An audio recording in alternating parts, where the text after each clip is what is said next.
দেখুন, আজকে প্রোগ্রামটা এমএসএমই দপ্তর এবং এসএসবি এর সহযোগিতায় হচ্ছে।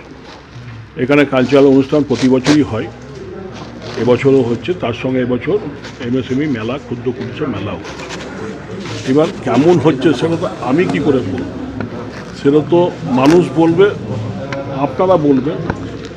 সেটা ভালো না খারাপ সেটা আপনারা বলবেন, মানুষ বলবে। কিন্তু আমাদের যেটা শুনতে পেলাম মানুষের উচ্ছ্বাস, যে সুপ্রিয়দা বা হৈমন্তীর দিকে আমরা শান্তিরতন পুরস্কার এবং গীতাঞ্জলি পুরস্কার এই চয়েস করাতে মানুষ খুশি। তারা দুজনাই একজন শিক্ষারকে সেবা দিয়ে এসছে দীর্ঘদিন ধরে, এখনও দিচ্ছেন, আর একজন গানের সেবা দিয়ে আসছেন দীর্ঘদিন ধরে, এখনও দিচ্ছেন, এই বয়সেও দিচ্ছেন। মানুষের ভালোবাসা তাদের প্রতি আছে, সেটা আজকে আমরা দেখতে পেলাম। তাই আমরা ওনাদের দিয়েছি।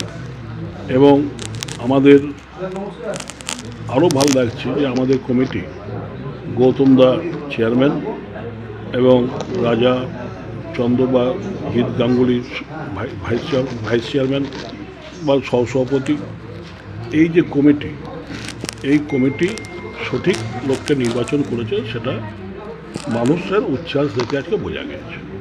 আশা রাখি যে কদিন হবে অনুষ্ঠান, 18 তারিখ পর্যন্ত হবে, এবং সেখানে আরও ভালোভাবে হবে।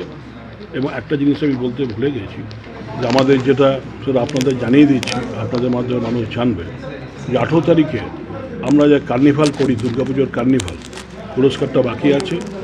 আমরা 18 তারিখ শেষ দিনে কারা ফার্স্ট হয়েছে, সেকেন্ড হয়েছে, থার্ড হয়েছে, বা কারা সান্ত্বনা পুরস্কার পাবে, আমরা সেদিন এই পুরস্কারগুলো ক্লাবগুলোকে ডেকে আমরা দিয়ে দেবো।